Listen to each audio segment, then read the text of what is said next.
So guys, ito na po, mag-install na tayo ng cylinder head. And then, ang gamit kong cylinder head guys is Federal ang brand. Yan, kung nakikita nyo, sana makita naman klaro. Ayan, Federal ang brand. Nagkakahalaga ito dito guys ng 310 pesos. So, tatanggalin na natin to guys.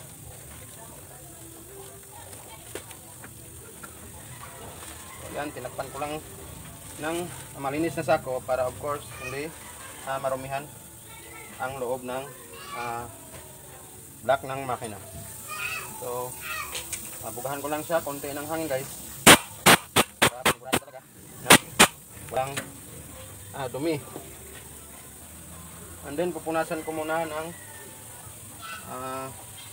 itong block, itong surface ng block guys, para mawala yung oil.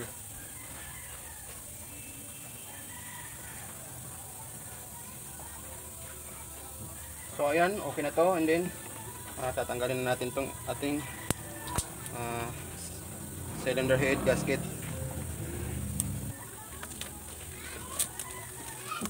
So ayan.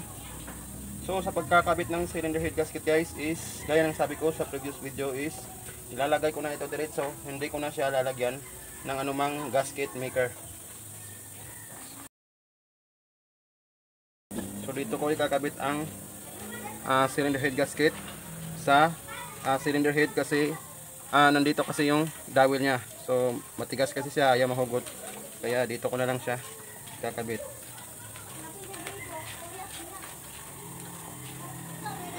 Sa pagkabit naman guys, ingat po kayo, baka mabaliktad ang ating cylinder head gasket. So tatandaan lang natin to guys, sana makita ng klaro sa video. Itong butas na ito guys sa cylinder head, makikita nyo yan, may parang traha o thread ng bolt sa ilalim.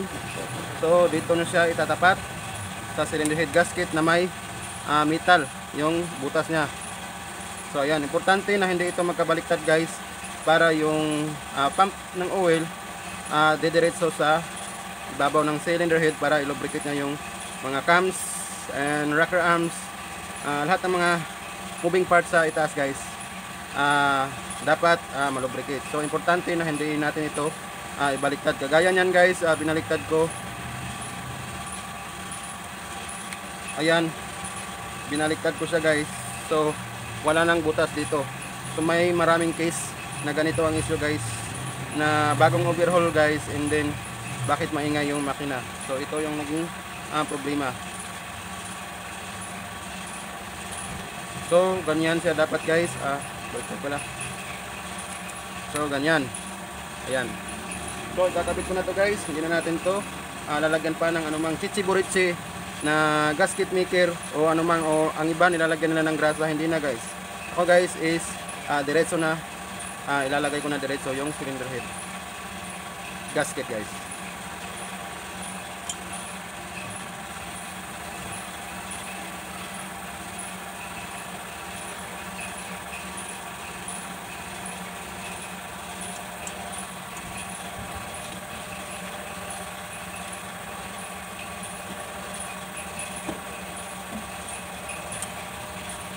Ayan guys, nakakita natin.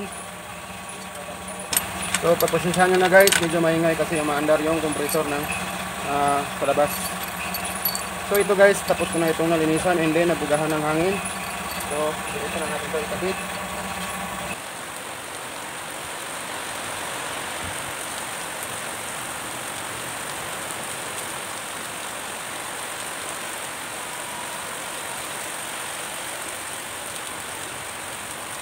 So guys, hihigpitan na natin.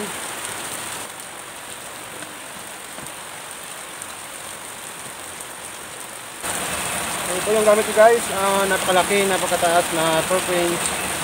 So, medyo masikip dito, mahihirapan ako. So hihigpitan ko muna siya guys ng 40 foot-pounds.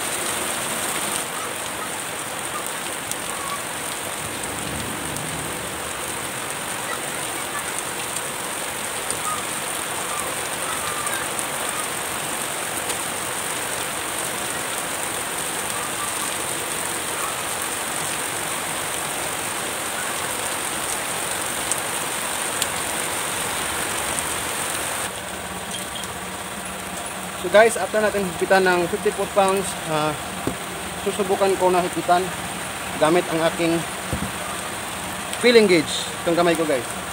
So gagamit lang ako nitong torque wrench na hindi accurate guys. Basta mumurahing torque wrench guys, hindi yan accurate. Galing China yan guys.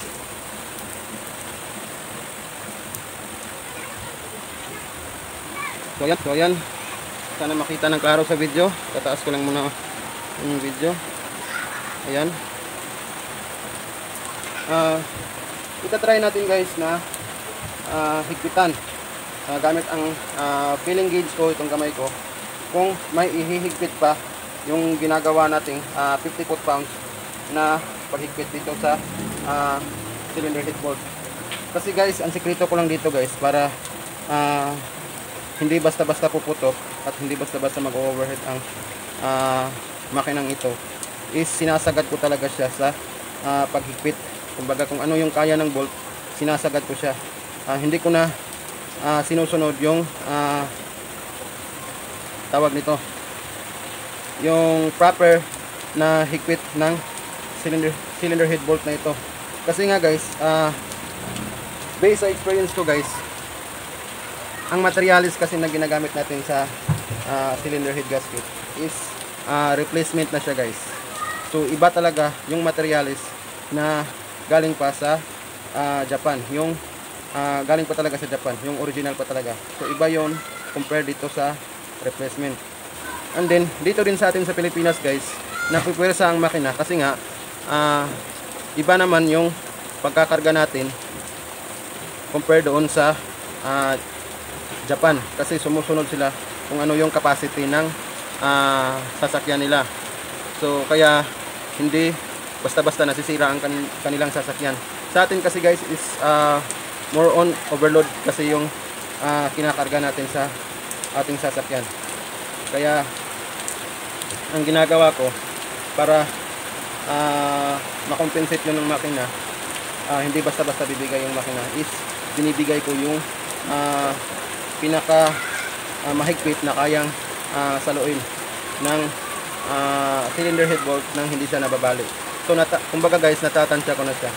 So try ko lang na ikutin kung maiikot pa ba sa 50 foot-pounds na ginamit kong torque wrench ito sa feeling gauge na kamay ko guys. Feeling gauge guys. So try natin. So ayan guys, napakaluwag pa niya. So pag binigyan lang natin siya ng 50 foot-pounds, panigurado guys, mabilis puputok ang cylinder head gasket. So since naiikot ko siya sa 50 foot-pounds, naiikot ko siya sa aking kamay na hindi ginagamitan ng torque wrench, is mag-i-increase ako guys ng 55 foot-pounds. Try natin. Experiment lang tayo nito guys. So ayan, siguro hindi lang masyadong makita sa video. So 50 foot-pounds guys.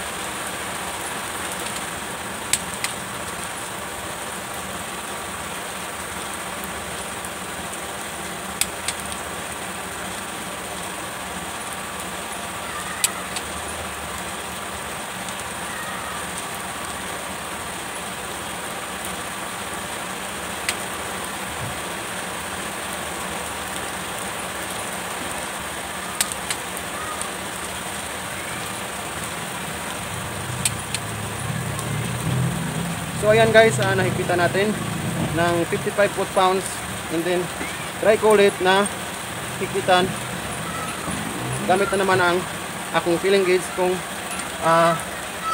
umiikot pa ba yung cylinder head bolt.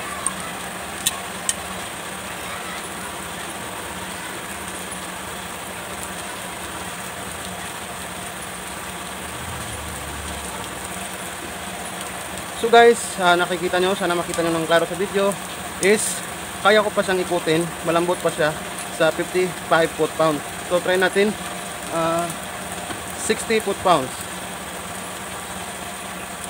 So ayan guys, 60 foot-pounds.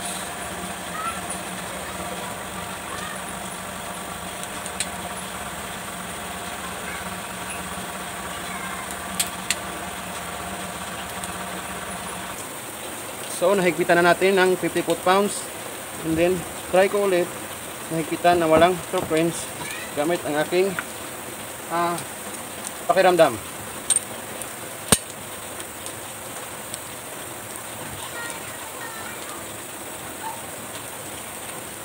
So guys, try ko siya sa 66 foot-pounds. Sana hindi mabalik sa experience natin ito guys, sa experiments natin ito.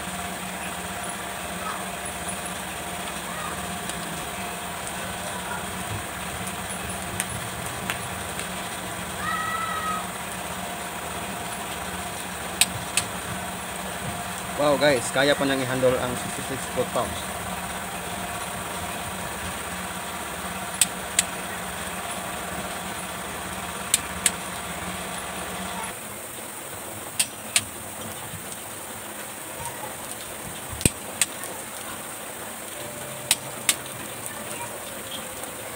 So ayan guys, hanggang 66 foot-pounds lang ang kayang i-handle ng bolt na ito na hindi siya mababalik. Kasi pag sinagad ko pa guys sa 67, palagay ko is mababalik na siya. So maire-recommend ko sa cylinder head bolt na ito is 66 foot-pounds or 65 foot-pounds ang ibigay nyong higpit sa cylinder head bolt na ito. So next guys is ikakabit na natin tong i-install na natin yung camshaft, and of course yung mga rocker arm, i-install na natin yan. So guys, i-install na natin tong camshaft, and then sa previous video natin, siyempre hindi natin to natatanggal. Ngayon guys, tatanggalin ko siya gamit lang ang air impact wrench. So madali lang tong tanggalin guys kapag meron tayong proper tools.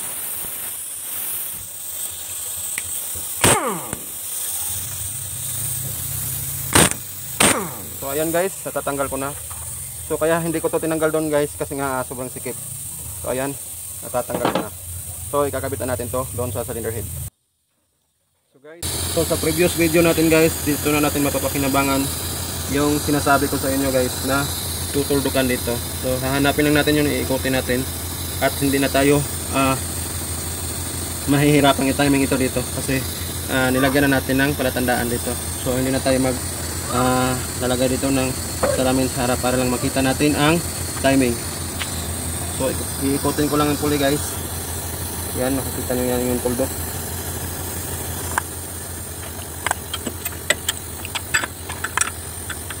So masikip lang sa kamay guys.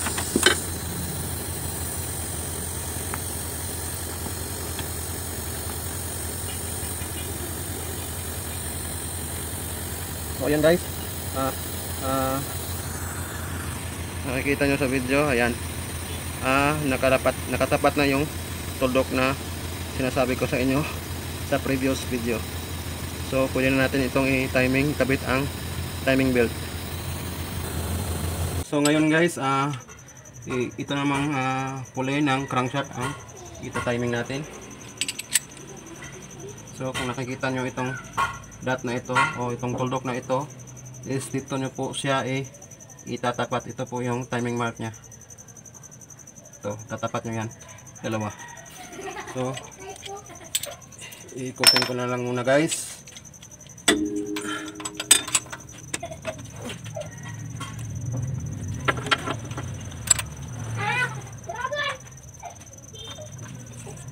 So ayan guys, itong dalawa na to nagtapat na yan, pero sa video guys hindi makikita kasi hindi halatang nagtapat kasi nga sa posisyon ng video.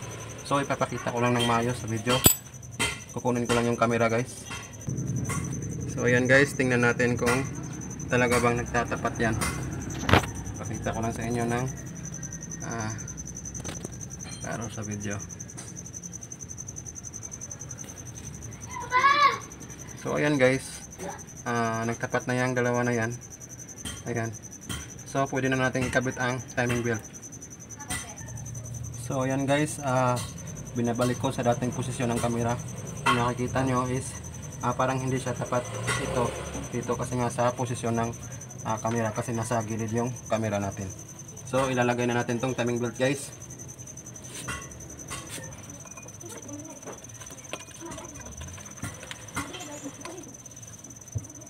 So kukunin ko muna yung kanyang tensioner guys, kasi hindi ko pa nalagyan ito ng tensioner. So guys, ito yung tensioner nya. Ayan, so chinek ko siya guys, okay naman, wala naman siyang clearance sa bearing nya, wala namang tawag ito, umuuka, okay naman siya. Pero tinanggal ko yung cover nya, nakita ko na tuyo na, wala na siyang grasa guys. So ilolubricate ko lang siya ng grasa.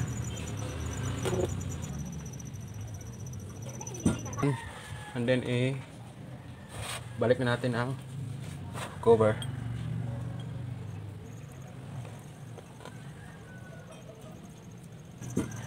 And then pupunasan ko lang ng ito para mawala yung latak ng grasa. Malinis na siya, wala ng grasa. So pwede na natin itong ikabit. Ito na itong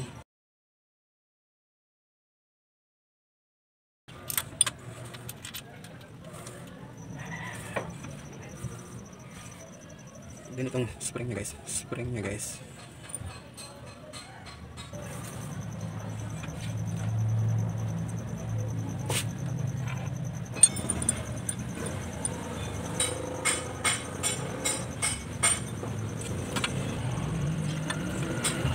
And then pwede na natin ikabit ang timing belt.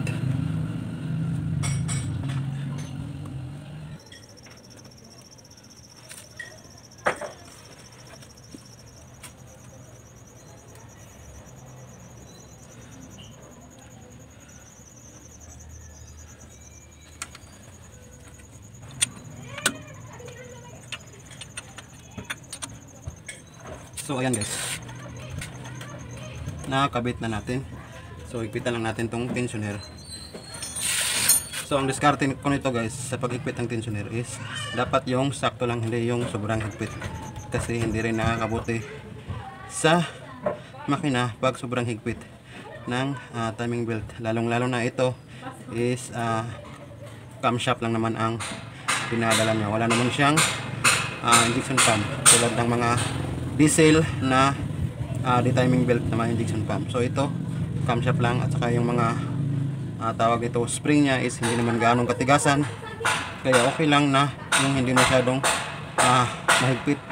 Kasi pag masyadong mahigpit, ang isyong maririnig mo nito is yung tinatawag sa amin dito sa Bisaya na ngaw-ngaw. O pag pinatakbo mo o ni-revolution mo, parang ganyan siya. Parang ganyan siya guys. At saka mas mabilis rin mag wear and tear yung cap ng camshaft sa cylinder head. So dapat tamang-tama lang yung higpit nya. So hihigitan ko na guys.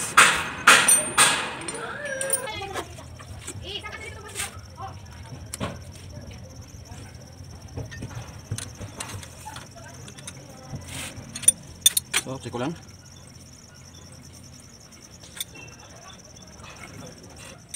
Higitan na natin.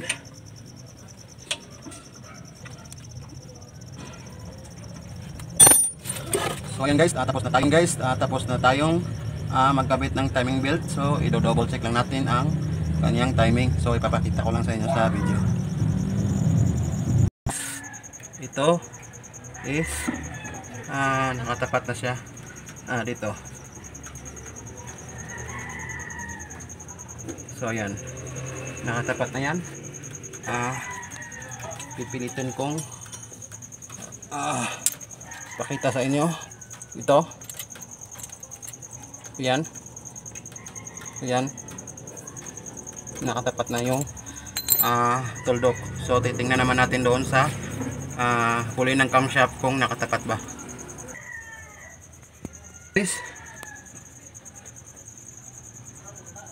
So sana makita sa ang klaro sa camera. Kung titingnan nyo, ayan, nakatapat yung tuldok na ginawa natin. So ganyan lang guys ang pag-timing nito sa rear engine na makina. Dapat lalagyan lang natin ng palatandaan dyan banda para mas madali natin malukit yung timing nya. Hindi na tayo titingin dito, lalagyan natin ng salamin para lang makita natin ang timing ng pulley ng camshaft. So sa ganyang paraan guys is mako-confirm na natin na naka-timing ang ating pulley sa camshaft. So ngayon guys, hanggang dito na lang ang video na ito, at shoutout nga pala kay Arnold Suspini at kay Choker Castro. Ingat po kayo dyan guys, and then sa lahat ng nag-view ng video na ito at sa lahat ng sumusuporta sa channel ko, ay please wag nyo rin kalimutan i-like, share and subscribe. Maraming salamat sa inyong lahat guys. Ingat po kayo. God bless.